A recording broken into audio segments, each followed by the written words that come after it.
noite, meninas. Que bom estar aqui novamente com vocês.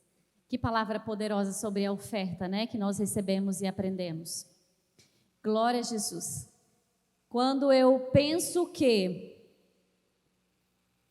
o Senhor já nos apertou bastante, Ele dá mais uma arrochadinha no parafuso. Quando eu preparava essa palavra, eu falei, Deus, eu achei que o Senhor já tinha nos apertado muito sobre esse assunto. E até falei que eu pensei assim, que bom que os cultos das mulheres não são gravados, né? Não vão para o YouTube. Quando eu chego aqui, eu dou de cara com a câmera, nossa câmera nova. Glória a Jesus. Graças a Deus por isso. Coloquem, por favor, a imagem no telão.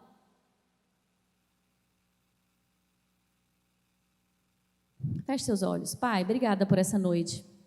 Obrigada pela vida de cada mulher que está aqui. Obrigada, Senhor Jesus, pela vida de cada homem voluntário que está aqui para te servir. Obrigada, Jesus, por ter nos trago aqui por amor. Senhor, nenhuma mulher está aqui por acaso, nenhuma mulher está aqui, Senhor Jesus, por uma eventualidade. Mas cada uma delas estão aqui porque o Senhor as convidou, porque o Senhor as trouxe. E o teu propósito para nós, Pai, é fazer com que a gente frutifique, mas que a gente dê frutos bons, que a gente dê frutos saudáveis, que a gente dê frutos que vão alimentar vidas, que vão alimentar nações, que vão alimentar pessoas. Frutos, Senhor Jesus, que testifiquem a tua vida em nós.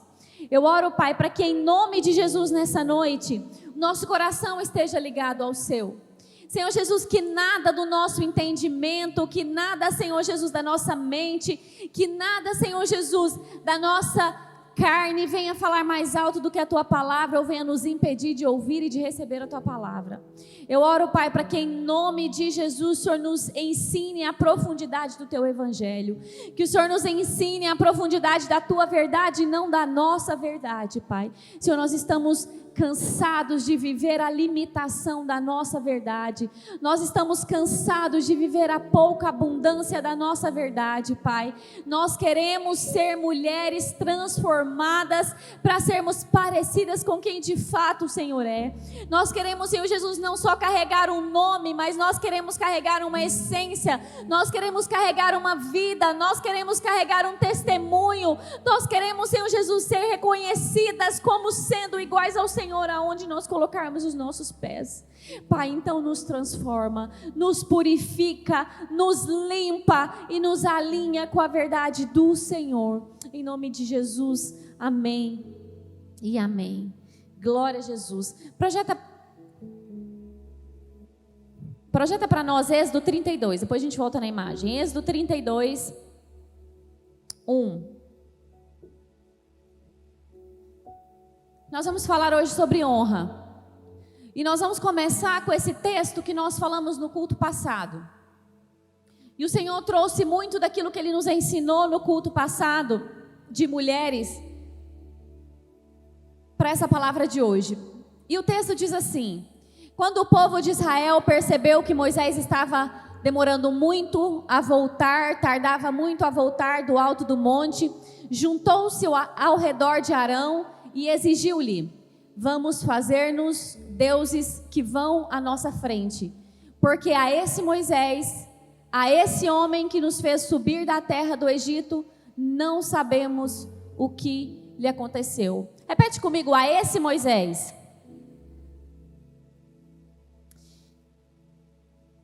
Nós vamos começar nesse texto e nós vamos voltar um pouco. Aqui, o povo já no deserto, Moisés sobe para falar com Deus, sobe para receber as tábuas dos 10 mandamentos. E como o povo entende que ele está demorando a retornar, o povo diz para Arão: faz para a gente bezerros de ouro, porque a esse Moisés, esse homem, ele está demorando muito a voltar. A gente não sabe o que aconteceu com ele. Mas quem era esse homem? Coloca a imagem para a gente. Eu quero levar você lá para pensar, quero levar a sua mente lá para o Egito. Essas são as imagens, algumas imagens que eu encontrei do povo no Egito, que retratam aquele povo no Egito. Aquele povo no Egito era escravizado por Faraó. Aquele povo no Egito, eles tinham cargas pesadíssimas de trabalho em troca de alimento. Então aquele povo no Egito, eles não tinham prosperidade, eles não tinham construção, eles não tinham crescimento. Por quê? Porque Faraó fazia de tudo para matar esse povo, para destruir esse povo. Esse povo, eles não tinham paz nem na família deles. Porque se tivesse um menino nascido homem, deveria ser morto. Imagina uma mãe que está grávida e não sabe se vai ter menino ou menina, mas que já gera um vínculo emocional com a criança, gera um vínculo emocional com o bebê, mas não sabe se vai poder ter esse bebê nos braços porque tem uma ordem para matar o seu filho. Então, esse povo está ali, está sofrendo, está lamentando, é um povo que está oprimido. E aí o Senhor levanta um homem.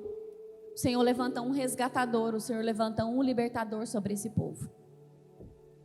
O Egito, ele representava a escravidão. O Egito representava a limitação de abundância. Quem já passou por uma situação de que o salário não dá nem para pagar as contas, ou quando você termina de pagar suas contas, ali não sobrou nem R$5 para comprar um sorvete. Eu já passei por uma vida assim, e por muito tempo. O Egito representava essa limitação, essa dureza de pessoas que trabalhavam e não conseguiam construir abundância para sua família, abundância para sua casa. O Egito representava a miséria. O Egito representava a idolatria, porque eles viviam e conviviam em meio a um povo que adorava outros deuses, em meio a um povo que não comungava da sua mesma fé, em meio a um povo que não era família, que não se comportava como família e que não vivia como família. Faraó, ele representa o pecado. O Egito representa um pecado. Faraó representa a maldade. Faraó representa a escravidão. Faraó representa o governo do mal sobre as pessoas. Quantas pessoas são escravizadas por Satanás, que sentem que não conseguem se libertar porque há um peso sobre você, há um jugo sobre essas pessoas. E aí, essas pessoas estão lá há centenas e centenas de anos sofrendo. E Deus levanta um libertador. Deus levanta um homem que vai salvar aquele povo da escravidão, que vai resgatar aquele povo da dor, que vai resgatar aquele povo da limitação, que vai resgatar aquele povo de viver em meio ao pecado, em meio à idolatria, que vai dar para aquele povo um lugar, uma terra. Aquele povo vai parar de trabalhar simplesmente para encher os celeiros de Faraó, mas eles vão agora ter a sua própria terra, eles vão ter agora o seu próprio canto, eles vão ter agora as suas próprias fazendas, eles vão poder agora criar à vontade os seus filhos, eles vão poder agora crescer em números. E o Senhor levanta um homem para libertar esse povo. Êxodo capítulo 3, verso 2.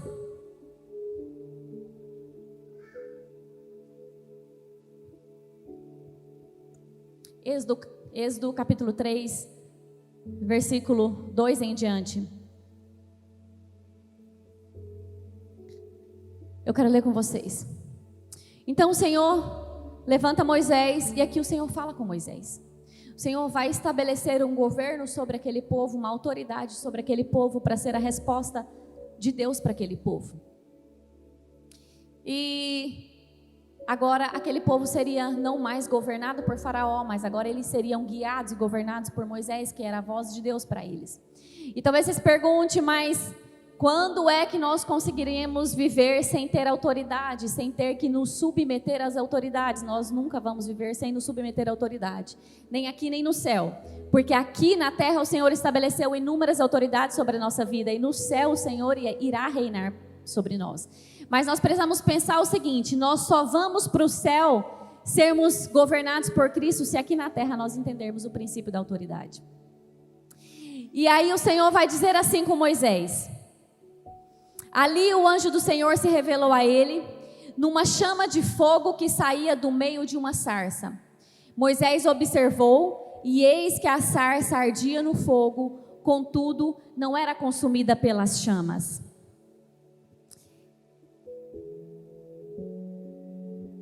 Que coisa esquisita Por que será que o espinheiro não se queima para ver? Próximo versículo. Moisés disse: que coisa esquisita, por que será que o espinheiro não se queima? Vou chegar mais perto para ver. Moisés era um homem corajoso. Muitas vezes nós vemos a manifestação do poder de Deus, a manifestação da graça de Deus, nós vemos a manifestação das promessas, das palavras de Deus, e a gente prefere fugir porque a gente tem medo de se aproximar e ter que se alinhar com a vontade de Deus para viver aquilo. O verso 4, quando o Senhor Deus viu que Moisés estava chegando mais perto para ver melhor, ele chamou do meio do espinheiro e disse: Moisés, Moisés. Estou aqui, respondeu Moisés. E Deus disse: pare, tire as sandálias, pois o lugar que você está é um lugar sagrado. E Deus continuou. Quando o Senhor fala: Moisés, Moisés, Moisés imediatamente responde: eu estou aqui. O Senhor tem nos chamado. O Senhor tem chamado pessoas. O Senhor tem chamado mulheres. O Senhor tem chamado gerações. O Senhor tem chamado famílias. Mas importa que quando o Senhor chamar, a gente responda: Senhor, eis-me aqui. O louvor cantou hoje um hino sobre Lázaro, né? Sobre o milagre que Lázaro viveu, sobre o Senhor fazer conosco como fez com Lázaro. Mas quando Jesus chega na porta do túmulo, Jesus diz para alguns homens: tirem a pedra. E esses homens respondem imediatamente à voz do Senhor e tiram a pedra. E quando eles tiram a pedra, Jesus diz: Lázaro, sai para fora. E Lázaro se levanta enrolado, enfaixado, sem ver, talvez sem conseguir respirar direito, sem se mover, pulando do jeito que dá para ir, e ele simplesmente vai para fora. Não basta nós dissermos, nós cantarmos, ou nós orarmos, ou nós dizermos: Senhor, faz um milagre em mim. Nós precisamos estar dispostos a ouvir a voz e a nos mover do jeito que dá, para que o Senhor faça esse milagre. Então Moisés diz: eis-me aqui. E Deus diz: para aí, tira suas sandálias, pois o lugar onde você está é um lugar sagrado. E Deus continuou. Então quando Moisés responde à voz, Deus fala: ok, você respondeu à voz. Ok, você está disposto? Ok, você está disposta? Ok, você disse agora: eis-me aqui. Então a partir de agora eu vou te santificar. E aí Deus diz assim: Moisés, tira as sandálias. Deus não tira as sandálias de Moisés. Moisés precisa se curvar, tirar as sandálias dos pés e obedecer a ordem do Senhor para que ele possa ouvir o próximo comando, ouvir o próximo passo. Então, depois de dizermos: eis-me aqui, nós precisamos nos submeter ao processo de santificação, porque para vivermos o que Deus tem para nós, para vivermos o que Deus desenhou para nós, para vivermos o propósito que nós dizemos que queremos viver, para vivermos o chamado que o Senhor nos chamou para viver, e que lindamente a gente fala: eu quero viver o meu chamado, nós precisamos nos dispor a nos limpar e a passar pelo processo de santificação. E nesse processo de santificação, o Senhor vai usar a voz de algumas autoridades sobre as nossas vidas. E se nós não ouvirmos e obedecer essas vozes, nós não iremos viver aquilo que o Senhor preparou para que a gente viva. E aí, o verso 6, o Senhor fala com ele: eu sou o Deus dos seus antepassados, o Deus de Abraão, o Deus de Isaac, o Deus de Jacó. Aí Moisés cobriu o rosto porque ficou com medo de olhar para Deus. Moisés temeu ao Senhor. Moisés se encheu de temor. Verso 7, então o Senhor disse: eu tenho visto como o meu povo está sendo maltratado. Eu tenho visto como o meu povo está sendo maltratado no Egito. Tenho ouvido o pedido de socorro por causa dos seus malfeitores. Eu sei o que eles estão sofrendo. Por isso eu desci para libertá-los do poder dos egípcios e para levá-los do Egito para uma grande e boa terra. Olha isso. Eu tenho visto que o meu povo está sendo maltratado no Egito. Eu não sei o que você está passando. Eu não sei quais as suas dores. Eu não sei quais os seus desafios. Mas eu sei que o Senhor está vendo o seu sofrimento. Eu sei que o Senhor está enxergando o que está doendo em você. Eu sei que o Senhor está enxergando aquilo que você está sofrendo. Tenho ouvido o seu pedido de socorro por causa dos seus feitores. Sei que você está sofrendo, mas por isso eu desci para libertá-los do poder dos egípcios e levá-los do Egito para uma terra grande e boa. Deus estava com os olhos sobre os filhos dele em todo o tempo. Deus vê o seu sofrimento, Deus vê a sua dor, Deus vê a sua angústia. Deus é um Deus individual, sim. Deus é um Deus que te enxerga pessoalmente, sim. Deus é um Deus que enxerga quando você coloca a sua cabeça no travesseiro. Deus é um Deus quando você entra no seu banheiro, tranca a porta e chora sentada no chão, o Senhor está vendo. Quando você vai tomar o seu banho e as lágrimas correm, o Senhor está vendo. Porque sim, Ele é o seu Deus, Ele é o seu Pai. Mas Ele também é um Deus coletivo. Ele poderia ter respondido à dor de cada um daquele povo individualmente. Há centenas de anos aquele povo sofria. Há centenas de anos aquele povo estava sendo castigado, estava sofrendo, estava sendo oprimido. Deus podia estar livrando um a um aos poucos. Mas Deus é um Deus da igreja. Deus é o Deus da noiva. Deus é o Deus do povo dele, e nós precisamos aprender a caminhar com a noiva, a caminhar com a igreja, a dar as mãos para aqueles que estão caminhando conosco, a honrar quem o Senhor colocou para caminhar conosco, porque nós iremos entrar na terra prometida coletivamente. Então nós precisamos aprender a caminhar. Deus olha para aquele povo e Deus fala: eu vou tirar vocês daqui. Talvez a gente fale assim: ah, mas o Egito todo sofria, né? Lá era uma causa comum, né? Lá era uma causa que era a mesma para todo mundo. E eu te pergunto: só eu estou sofrendo? Só você está sofrendo? Só você está passando dor? Só você está enfrentando problemas? Ou a igreja do Senhor é submetida a aflições, a dores? O Senhor é o Deus da igreja, e Ele precisa nos ensinar a honrar uns aos outros, a caminhar de mãos dadas uns com os outros, para que a gente possa vencer. Então, mulher, não entra para o seu quarto e fica sozinha lá, não passa meses sozinha na sua casa, não passa anos sozinha na sua casa, orando sozinha, sofrendo sozinha, chorando sozinha. Ei, o Senhor te chamou para caminhar com a igreja, e é dentro da igreja, é junto com a noiva, é abraçada com os seus irmãos que o Senhor vai te sustentar, te ensinar, te corrigir, te disciplinar, te colocar no caminho e fazer com que você vença. Não dá para vencer sozinho. E aí o texto continua: é uma terra boa e rica. O Senhor dizendo para eles: vou levar vocês para uma terra boa, rica, onde moram os cananeus, os heteus, os amorreus, os perizeus, os heveus, os jebuseus. O Senhor anuncia que tem riquezas naquela terra. O Senhor fala para eles: eu vou tirar vocês daqui e eu vou levar vocês para uma terra de abundância. Mas nós iremos juntos, vocês irão juntos, a igreja irá junto. A igreja irá caminhar junta. Porque entre a libertação e a abundância tem um deserto. Entre a libertação e a provisão de Deus tem um deserto. E a Bíblia vai falar qual é o propósito do deserto. Abre para mim Deuteronômio 8:2, depois você volta para esse texto de Êxodo 3. Deuteronômio 8:2. Nós precisamos entender o propósito do deserto.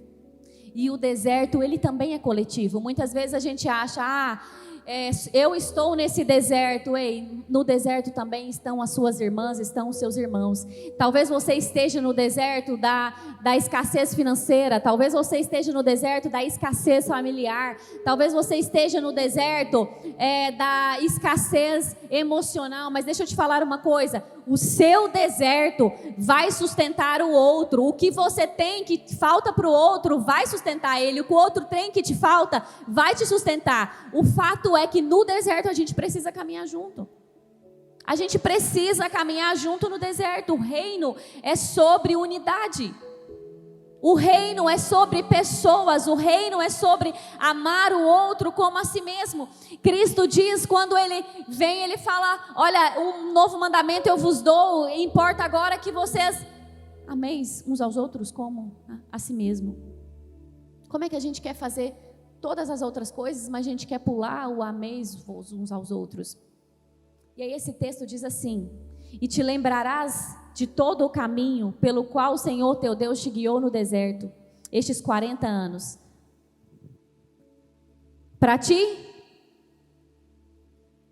Vamos de novo, gente, porque se não for a palavra, ai de nós. Vamos começar. E te lembrarás de todo o caminho pelo qual o Senhor teu Deus te guiou no deserto, estes 40 anos, para ti?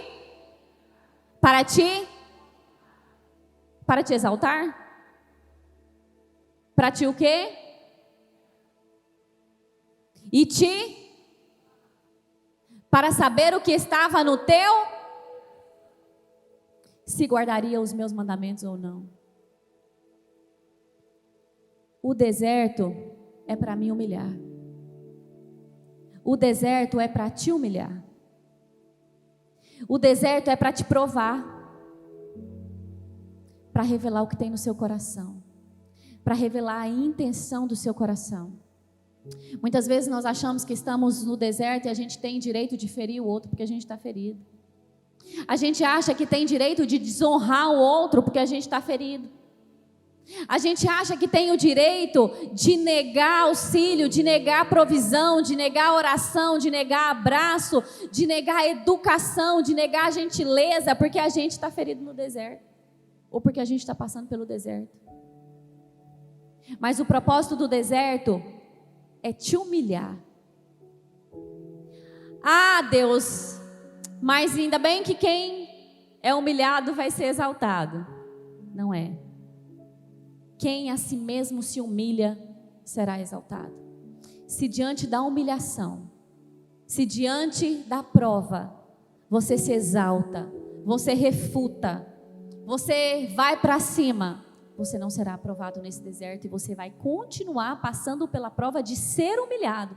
Ser humilhado não é uma estratégia de Satanás para a sua vida. Ser humilhado é uma estratégia do deserto para provar o seu coração. E como você tem reagido diante da humilhação? Você tem reagido com honra? Você tem reagido sendo parecida com Jesus, ou você tem reagido com desonra, com palavras de morte, com palavras de maldição, com palavras de tristeza, de desprezo? O que o deserto tem revelado do seu coração? Volta para mim, Tiago, por favor, Êxodo 3. Nós vamos agora no verso 9. Que diz assim: de fato, tenho ouvido o pedido de socorro do meu povo. E tenho visto como os egípcios os maltratam. Porque o pecado nos maltrata. O mundo nos maltrata. A escravidão nos maltrata. A opressão nos maltrata. Poliana, mas você está falando, isso é de quem vive no mundo. Não. O primeiro passo para ser liberto é receber Cristo no seu coração. Esse é só o primeiro passo. Mas a liberdade vai acontecer no processo, dia após dia, na nossa caminhada com Cristo. Tem coisas que eu estou sendo liberta delas hoje, mas tem coisas que eu ainda vou ser liberta daqui 1 ano, daqui 2 anos, daqui 3 anos. O processo de liberdade é contínuo. E aí o Senhor fala que vai tirar eles de lá. Verso 10, agora venha. Eu te enviarei ao rei do Egito, Deus está dizendo para Moisés, para que você tire de lá o meu povo, os israelitas. Para quem tire o povo de lá? Para que quem tire o povo do Egito? Quem iria tirar o povo do Egito? Deus quer te libertar. Mas entre você e Deus tem uma autoridade espiritual que Ele estabeleceu. Tem uma autoridade espiritual entre você e a sua liberdade. Tem uma autoridade espiritual entre você e o seu milagre. Tem uma autoridade espiritual entre você e sua vitória. Tem uma autoridade espiritual entre você e Canaã. Moisés recebeu a responsabilidade de libertar o povo do Egito. Sabe, só que a gente quer que essa autoridade espiritual seja o que nós gostaríamos que fosse, do jeito que nós gostaríamos que fosse, que nos tratasse como nós gostaríamos de ser tratados, que fossem exatamente de acordo com o nosso ego, com o nosso orgulho ou com as nossas próprias cobiças. Mas, felizmente, não são. A autoridade espiritual, as autoridades espirituais que o Senhor colocou entre nós e os nossos milagres, entre nós e Canaã, são as autoridades que Ele entendeu que precisavam existir sobre a nossa vida. É a vontade dEle e é a perfeita vontade dEle. Então talvez você olhe e fale assim, mas como é que eu vou honrar meu marido se meu marido não é isso, ou não é aquilo, ou não faz isso, ou não faz aquilo? Ei, deixa eu te falar uma coisa, o Senhor estabeleceu o seu marido como autoridade espiritual para te moldar, para te afinar, para te polir, e é Ele e não vai ser outro não. Então, se submeta, se humilhe, honre. Você vai ver que quando você começar a honrar, o que você achava que era terrível vai começar a ser transformado, porque a honra transforma, a honra protege, a honra constrange. Mas não é a honra de fora para dentro, é a honra de dentro para fora, é a honra que nasce no coração, é a honra que é gerado aqui dentro e que depois flui. E nesse tempo, o Senhor estabeleceu autoridade sobre nós. Seu patrão, os seus líderes, os seus pastores, o seu esposo, os seus pais. Mas os meus pais tentaram me matar, os meus pais não cumpriram o papel deles nessa terra. Os seus pais, deixa eu te explicar uma coisa, eles fizeram o que foi necessário para que você estivesse aqui respirando. Eles carregaram a sua semente, e a sua semente hoje vive. Então olhe para o seu pai com honra, porque sabe, quando eu honro as autoridades que Deus estabeleceu sobre mim, eu honro o próprio Deus. Porque se Deus está dizendo honre e eu honro a Deus. Se Deus está dizendo honre e eu não honro, eu desonro a Deus. E a desonra a Deus, ela vai produzir aquilo que aquele povo tinha no Egito: escravidão, morte, tristeza, limitação, falta de abundância, ameaça dos filhos. Verso 11, Moisés perguntou a Deus: quem sou eu para ir falar com o rei do Egito e tirar daquela terra o povo de Israel? Deus respondeu: eu estarei com você quando você tirar do Egito o meu povo. Muitas vezes a gente fala: quem é o meu marido para querer me ensinar alguma coisa? Quem é o meu pastor para querer me ensinar alguma coisa? Quem é o meu patrão para exigir que eu faça algo? Quem é os meus pais para quererem me dar ordens ou para querer me dizer o que fazer? Até Moisés olhou para ele e falou: Senhor, quem sou eu? E o Senhor disse para ele: Moisés, eu estarei com você quando você tirar o meu povo do Egito, e vocês vão me adorar nesse monte, e isso será uma prova que eu o enviei. Vocês vão me adorar juntos no monte. Quando nós vencemos o processo, não é para que a gente celebre sozinho, não é para que a gente adore sozinho, não é para que a gente festeje sozinho.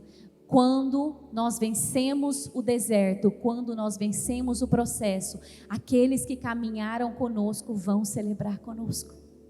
Se não tem ninguém para celebrar com você, se não tem ninguém caminhando com você, se não tem ninguém orando por você, se não tem ninguém jejuando por você, se não tem ninguém ofertando na sua vida e vice-versa, se você não está ajudando ninguém no processo dele, se você não está semeando na vida de ninguém, se você não está orando pela vida de alguém, você não vai ter com quem celebrar, você não vai ter com quem adorar a Deus, e está errado, porque a noiva é uma noiva coletiva. Não dá para viver sozinho. Não dá para atravessar o deserto sozinho. Talvez você esteja há tanto tempo no deserto porque você tem se recusado a caminhar com a noiva, a servir a noiva e a ser ajudado pela noiva, a honrar a noiva. Verso 13, porém Moisés disse: quando eu for falar com os israelitas e lhe disser, o Deus dos seus antepassados me enviou a vocês, eles vão me perguntar, qual é o nome dele? Aí o que é que eu digo? E Deus disse, eu sou quem sou. E disse mais ainda, você dirá o seguinte, o eu sou me enviou a vocês. Você dirá o seguinte, o eu sou me enviou a vocês. E agora eu quero voltar em Êxodo 32, 1, aonde nós começamos, o texto que diz assim, mas vendo o povo que Moisés tardava em descer do monte, acercou-se de Arão e disse, levanta, faz para nós outros deuses que vão adiante de nós, porquanto a este Moisés, o homem que nos tirou da terra do Egito, não sabemos o que lhe sucedeu.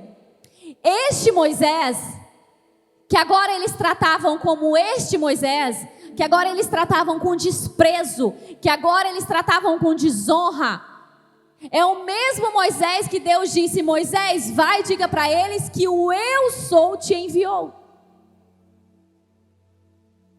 Nós precisamos entender que quando nós desonramos as autoridades que o Senhor estabeleceu sobre nós, nós desprezamos o próprio Deus, e quem despreza Deus não vai viver a abundância dele. Seja qual for a abundância, não estou falando de dinheiro, não estou falando de finanças, eu estou falando de abundância em todas as áreas da sua vida. Você tem orado pelo quê? Você tem orado por salvação, você tem orado por cura, você tem orado por milagres, pelo que você tem orado? Mas se você está vivendo em desonra sobre as autoridades que Deus estabeleceu sobre você, você está desonrando o próprio Deus, você não vai sair do deserto.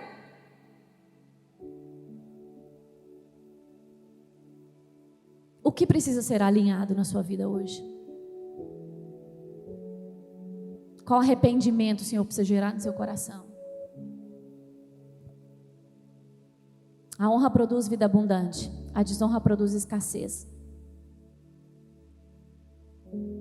Ao tempo que a honra te faz obedecer à voz que te guia e encurta o seu tempo no deserto, a desonra faz você permanecer lá e talvez até morrer no deserto. Eu não quero que vocês morram no deserto. Eu não quero morrer no deserto. E é por isso que o Senhor tem falado conosco profundamente, para que a gente corrija a nossa rota, para que a gente purifique o nosso coração, para que o Senhor limpe a intenção do nosso coração, para que juntos a gente possa adorar o Senhor em Canaã. E quando Moisés desce do monte, o Senhor quer matar todo mundo, Deus quer matar todos, Deus queria matar todo aquele povo, mas é a intercessão do homem, da autoridade que o Senhor estabeleceu sobre aquele povo, é a intercessão de uma autoridade estabelecida por Deus que salva aquele povo da morte, mas livra aqueles que não adoraram outros deuses, porque os que adoraram aquele Deus, eles de fato são mortos, e são mortos no deserto. Mas a intercessão de Moisés livra os outros homens.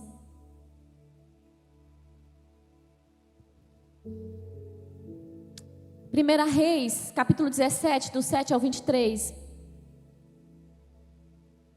Eu quero que vocês vejam o que a honra produz, o que a honra provoca e aonde a honra te guia. Primeira Reis 17, capítulo 7 em diante, diz assim: e sucedeu que passados dias o ribeiro se secou, porque não tinha havido chuva na terra. Esse texto está falando de Elias. Elias tinha acabado de profetizar para Acabe e para Jezabel que não haveria chuva. Por que não haveria chuva? Por causa da desonra. por causa do coração de Jezabel e de Acabe, que era um coração completamente voltado para o sucesso, voltado para os bens, voltado para a expansão. Era um coração pervertido, manipulador, um coração idólatra a outros deuses. E aí Elias entrega uma palavra para eles e fala: vai parar de chover. E imediatamente que Elias entrega essa palavra, o Senhor fala para Elias: Elias, agora foge, vai para o ribeiro. Que lá no ribeiro eu já providenciei o alimento e a água. E Elias chega no ribeiro, lá tem água, lá tem corvos que vêm todos os dias alimentar Elias. Só que chega um tempo que o ribeiro também seca, porque não havia chuva. E aí agora Deus dá uma nova direção para Elias, fala: Elias, sai do ribeiro agora que secou, a provisão já não está mais aí. E agora você vai para um outro lugar aonde eu coloquei a provisão. E nós precisamos entender que quando o Senhor falou para Elias: Elias, vai para o ribeiro, que lá eu já dei ordem para que os corvos te sustente e para que você se alimente e beba água daquele ribeiro, o Senhor estabelece uma geografia onde havia alimento. E só a obediência faz com que Elias acesse esse alimento. Mas nós queremos estar aonde nós queremos estar, nós queremos buscar palavras de resposta no lugar que a gente acha que vai satisfazer as nossas vontades, os nossos desejos, aquilo que a gente quer ouvir. A gente quer ir nos lugares que vai nos satisfazer, mas Deus tem um lugar específico com o alimento pronto para você hoje. E você precisa se alinhar com a geografia, porque é nessa geografia que o alimento foi liberado. E aqui Deus fala para ele: então agora você vai sair do ribeiro, porque aí já não tem mais alimento. E o verso 8 diz assim: então veio a palavra do Senhor dizendo: levanta-te e vai para Sarepta, que é de Sidom, e habita ali, e eis que ali eu ordenei uma viúva que te sustente, uma mulher viúva que te sustente. Ele se levantou e foi a Sarepta, e chegando à porta da cidade, eis que estava ali uma mulher viúva, apanhando lenha, e ele a chamou e disse: traze-me, eu te peço, um vaso, um pouco de água para que eu beba. E indo ela trazê-la, ele chamou e lhe disse: traze-me agora também um bocado de pão na tua mão. Porém ela disse: vive o Senhor teu Deus, que nem bolo eu tenho, senão somente um punhado de farinha na panela, e um pouco de azeite numa botija, e vês aqui que apanhei 2 cavacos e vou prepará-los para mim e para o meu filho, para que comamos e morramos.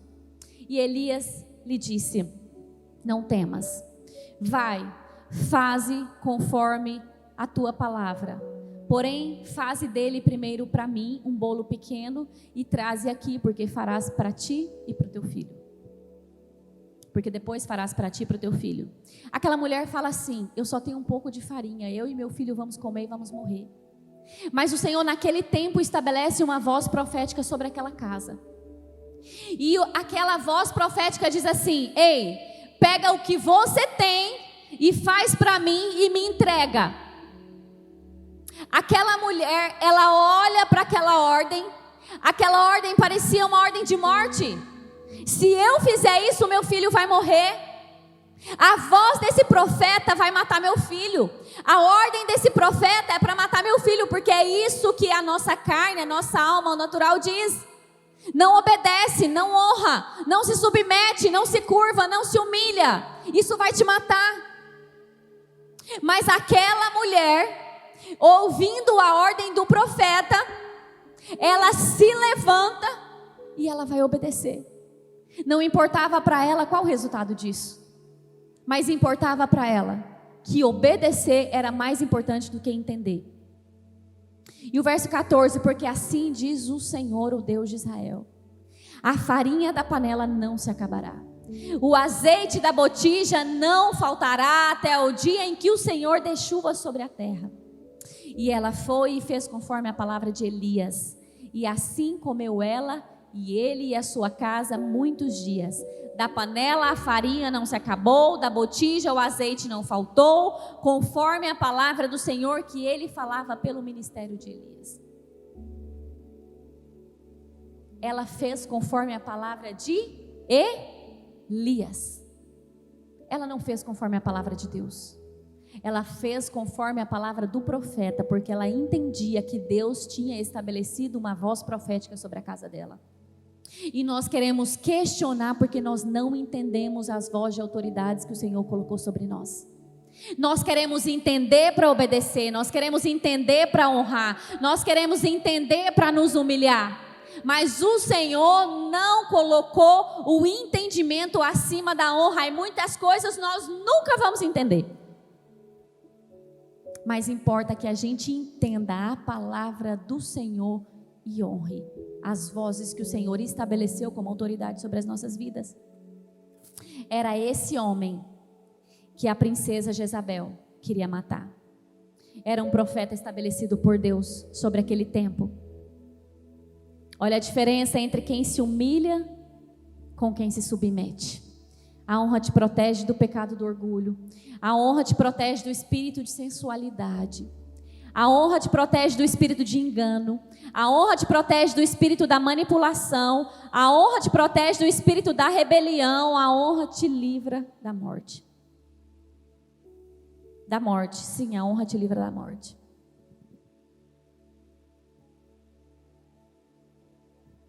Segunda Reis 9, 6 e 7. O Senhor, o Deus de Israel, anuncia isto: eu estou ungido para ser o rei do meu povo de Israel. O Senhor Deus de Israel anuncia isso: eu estou ungindo você para ser rei do povo de Israel. Quem era esse? Esse homem que estava sendo ungido a rei era Jeú. Jeú era um homem completamente improvável. Sabe quem era Jeú? Jeú, ele era servo de Acabe. Ele era servo de Acabe, ele trabalhava no exército de Acabe. Só que era um homem que honrava a Deus. E aí chega determinado momento que Deus fala com Eliseu, porque aqui Elias já tinha sido arrebatado, já tinha sido levado ao céu. E Deus fala com Eliseu: Eliseu vai e unge Jeú por rei. E Eliseu manda que um servo cumpra essa missão de ungir Jeú por rei. E o verso 7 diz assim: você deve matar o seu chefe, o rei Jorão, filho de Acabe, para que assim eu castigue Jezabel, por haver assassinado os meus profetas e os meus servos. Jeú chegou a Jezreel, e Jezabel ficou sabendo disso. Olha isso. Então ela pintou os olhos, penteou os cabelos e ficou numa janela do palácio olhando para a rua. Quando Jeú entrou pelo portão do palácio, ele tinha acabado de ser ungido rei para um propósito muito específico. Ele era improvável, mas o Senhor estabelece ele por autoridade, porque Deus estabelece por autoridade quem Ele quer, não quem a gente entende que tem que ser estabelecido. Ele estabelece por autoridade quem Ele acha que precisa ser naquele tempo, e nós não precisamos entender, nós precisamos nos submeter. Então Ele pega agora um servo, unge a rei e dá uma missão. E quando ele chega lá, verso 31, quando Jeú entrou pelo portão do palácio, ela grita: olá, Zinri, assassino do seu senhor. Jeú olhou para cima e gritou: quem está do meu lado? Jezabel estava na janela e alguns dos seus servos estavam junto com ela. Só que Jeú grita para aqueles homens e fala assim: quem está do meu lado? 2 ou 3 oficiais do palácio olharam para ele de uma janela. E Jeú lhes disse: joguem essa mulher daí. Eles jogaram, o sangue dela respingou as paredes, os cavalos. Jeú passou por cima dela com os cavalos e o carro e entrou no palácio. E agora eu quero usar a mesma fala que o profeta Rony usou. Os mesmos carros e cavalos que levaram Elias para o céu passaram por cima de uma mulher que se rebelou contra o Senhor e contra as autoridades. E entrou no palácio depois disso Jeú, e comeu e bebeu e disse: peguem agora aquela maldita e a sepultem, afinal de contas ela é filha de um rei. Mas os homens que saíram para sepultá-la só encontraram a caveira, os ossos das mãos e dos pés. Então eles voltaram e contaram para Jeú, e este disse: foi isto o que o Senhor Deus disse que ia acontecer, quando falou por meio do seu servo Elias, na cidade de Tisbé: os cachorros comerão o corpo de Jezabel, perto da cidade de Jezreel. Os seus restos serão espalhados ali como esterco, e assim ninguém poderá dizer: era esta Jezabel.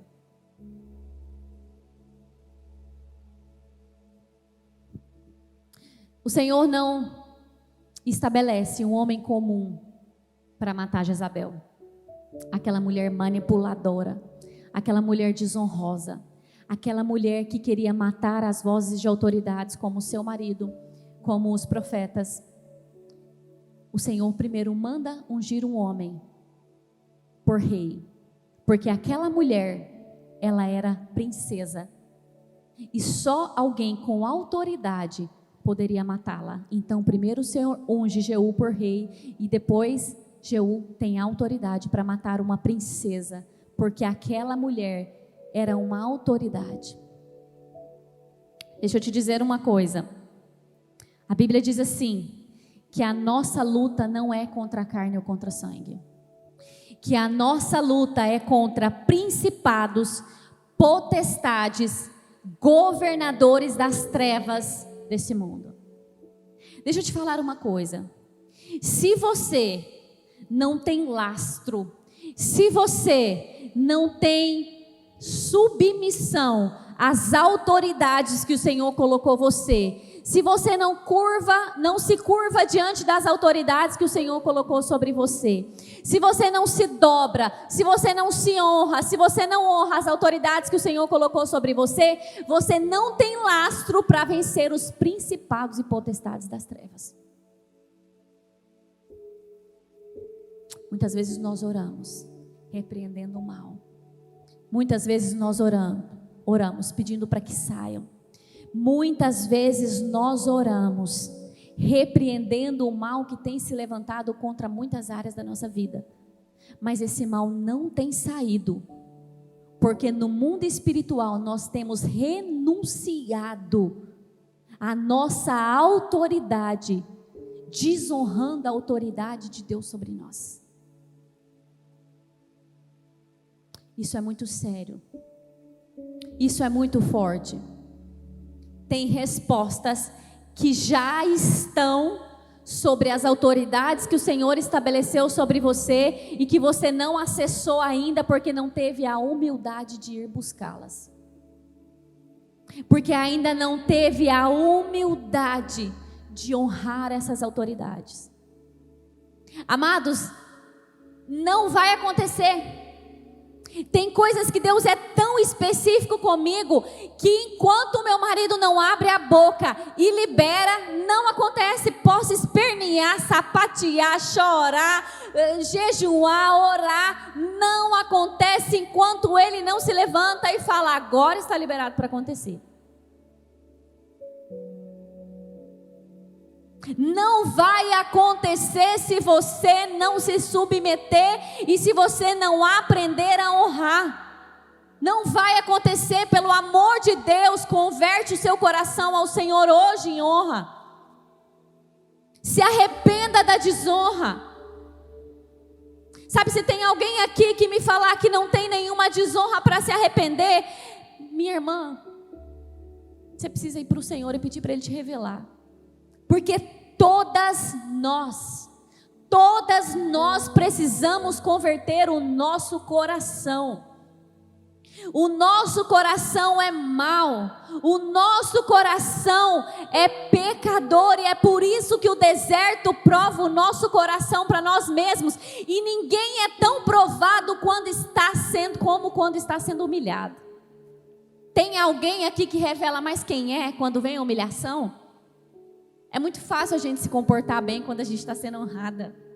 Quando tem abundância, é muito fácil a gente se comportar bem.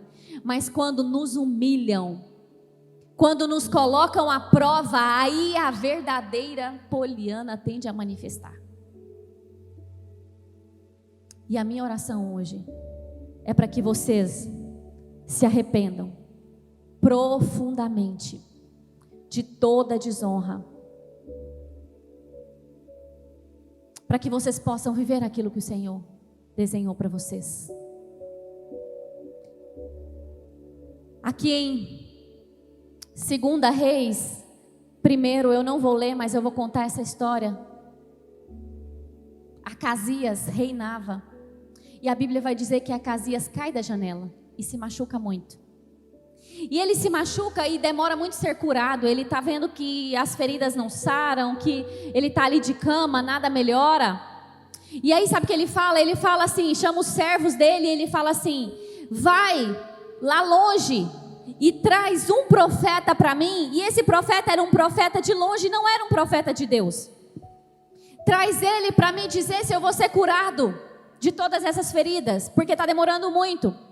Quando os servos dele se levantam para ir buscar esse profeta de longe, que ele queria ouvir esse profeta falar, o Senhor vai lá no profeta Elias e fala assim: Elias, se levanta, vai para o caminho, que vai passar os servos de Acasias, e eu tenho uma mensagem para eles. E quando Elias vai para o caminho, ele encontra os servos daquele homem, e Elias fala para ele: por que vocês estão indo buscar profeta longe, se o Senhor estabeleceu um profeta aqui sobre vocês? E aí Elias diz assim: porque vocês foram buscar distante um profeta e não buscaram o profeta da terra de vocês, o profeta estabelecido por Deus sobre vocês. Diga a Acasias que ele não vai descer daquela cama e ele vai morrer. Sabe quem era Acasias? Filho de Jezabel e de Acabe.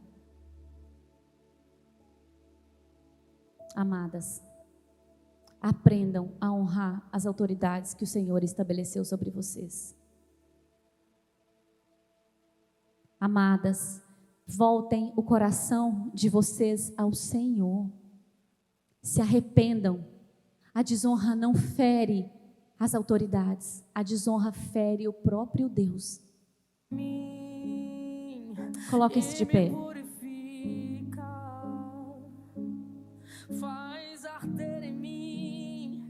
Mais do que desejar ter uma palavra que vai nos consolar, eu sempre busco uma palavra que vai nos apontar o caminho. E eu queria que vocês recebessem essa palavra como uma palavra de Deus para gerar abundância na sua vida, como a resposta de Deus para as suas perguntas. Deus, por quê? Senhor, por que eu estou vivendo isso? Por que esse cenário não muda? Por que esse milagre não chega? Por que esse deserto está demorando? Converte o seu coração em honra. Se arrepende de toda desonra. Se arrepende do pecado de ter tentado escolher quem você deseja honrar e não escolher honrar quem o Senhor colocou sobre você e estabeleceu como autoridade. Feche seus olhos. Todas as mulheres, feche seus olhos, por favor. A Bíblia diz que os pastores que o Senhor colocou sobre vocês darão conta da vida de vocês a Deus. Então, é para essas pessoas, é sobre essas pessoas que o Senhor colocou a autoridade de liberar palavras sobre vocês, de liberar vida, de liberar instrução sobre vocês. Não é algo que vem da terra, é algo que vem do céu. Eu queria chamar aqui na frente quem quer se arrepender hoje da desonra. Quem não quer vir aqui na frente, fica de olhos fechados, não abre seus olhos, eu vou orar por vocês. Mas eu queria que viesse aqui na frente quem entende que precisa se arrepender. Quem entende que precisa mudar de rota. Quem entende que precisa melhorar. Quem entende que precisa corrigir a rota. Eu quero chamar aqui na frente. Só vem aqui quem reconhece que em algum momento falhou, ou em todos os momentos falharam, ou tem falhado muito, ou entendeu que misericórdia de mim, Senhor, misericórdia de mim, Senhor, misericórdia de mim. Como disse Isaías, eu sou um homem de lábios impuros e habito num povo de impuros lábios. Foi porque Isaías confessou, foi porque Isaías abriu a boca e falou, foi porque Isaías teve coragem de abrir a boca e confessar suas misérias, que o Senhor tocou a boca dele e purificou. Ei, a pureza, a purificação vem quando a gente reconhece a nossa miséria e se prostra diante do Senhor, pedindo que Ele tenha misericórdia de nós. Olha, as misericórdias do Senhor se renovam a cada manhã, mas as misericórdias do Senhor nos alcançam quando nós entendemos que nós precisamos dela. Ela nos alcança de forma abundante quando nós entendemos que nós precisamos dela. Eu quero que todas estejam com os olhos fechados. Todas estejam com os olhos fechados. Nós não estamos aqui para ver ninguém. Nós não estamos aqui por curiosidade. Nós estamos aqui para recalcular a nossa rota. Nós estamos aqui porque nós queremos frutificar. E se a desonra que está nos impedindo de frutificar, nós vamos nos arrepender agora. Nós não vamos ficar mais nenhum dia vivendo na desonra. Eu quero frutificar, eu quero viver o melhor de Deus, eu quero ser livre. Eu quero caminhar com a noiva, eu quero amar a noiva, eu quero me parecer com Jesus. Não faz sentido eu desejar só as mãos e os milagres se eu não quiser caminhar com Cristo, se eu não quiser ser igual a Ele na terra. Pai, suas filhas estão aqui. Como, Senhor Jesus, essa palavra é dura. Mas nós, Senhor Jesus, não queremos fugir da correção. Nós não queremos, Senhor Jesus, fugir da direção. Nós não queremos, Senhor Jesus, fugir da purificação. O Senhor disse que nos daria vestes brancas. Tem misericórdia de nós. Nos perdoa, Pai. Nos perdoa por toda desonra. Nos perdoa por toda desonra. Nos perdoa por todo orgulho. Nos perdoa, Senhor Jesus, por todo o egoísmo, por toda a miséria do nosso coração. Nos perdoa, Senhor Jesus, porque quando nós somos humilhados, nós nos exaltamos. Senhor, nos perdoa, nós nos arrependemos. Senhor Jesus, abre os nossos olhos para a gente ver o que tem no nosso coração. Abre os nossos olhos para a gente ver o que tem no nosso coração, Pai. Tem misericórdia de nós. Nos revela as mazelas do nosso coração para que a gente possa se arrepender, para que a gente possa confessar, para que a gente possa abandonar o pecado, o engano, o orgulho, a soberba, a cobiça, a sensualidade. Revela o nosso coração, Pai. Revela o nosso coração. Nos perdoa por toda desonra. Nos perdoa por não desonrar os nossos pais. Nos perdoa, Senhor Jesus, pela desonra com o nosso pai, pela desonra com a nossa mãe. Nos perdoa porque nós desonramos eles, porque nós achamos que eles não fizeram o que tinha que ser feito. Pai, isso é a dívida deles com o Senhor, mas para nós cabe honrá-los. Nos perdoa porque nós desonramos os nossos líderes espirituais, os nossos pastores.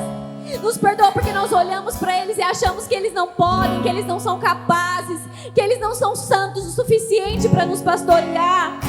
Nos perdoa, Pai, tem misericórdia de nós.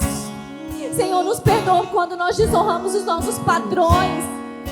Nós desonramos eles quando nós mentimos, quando nós não nos submetemos, quando nós não servimos eles como ao Senhor. Nos perdoa, Pai, por toda soberba, por falar mal deles pelas costas, por criticar. Tem misericórdia, Jesus, nos perdoa. Nos perdoa, Senhor Jesus, por desonrar os nossos maridos. Nos perdoa por toda a mentira que nós contamos para os nossos maridos. Nos perdoa, Senhor Jesus, por não ter feito aquilo que precisava ser feito para honrá-los. Nos perdoa, Senhor Jesus, que por raiva, por vingança, nós deixamos de servi-los. Nos perdoa, Senhor Jesus, porque nós os desobedecemos, porque nós achamos que eles não eram bons o suficiente para nos dar ordens, ou para nos dar direção, ou para nos guiar. Nos perdoa, Senhor, tem misericórdia de nós. Nos perdoa, Senhor Jesus, todas as vezes que nós desonramos as autoridades da nossa cidade, os policiais, os governantes. Nos perdoa, Pai. Nos perdoa, Senhor Jesus, purifica a nossa boca, purifica a nossa língua, Pai. Purifica a intenção do nosso coração. Em nome de Jesus, nós oramos, Senhor Jesus. Em nome de Jesus. Senhor, continua esse processo. Continua esse processo no nosso coração. Mas, por favor, nós pedimos, nos limpa. Em nome de Jesus.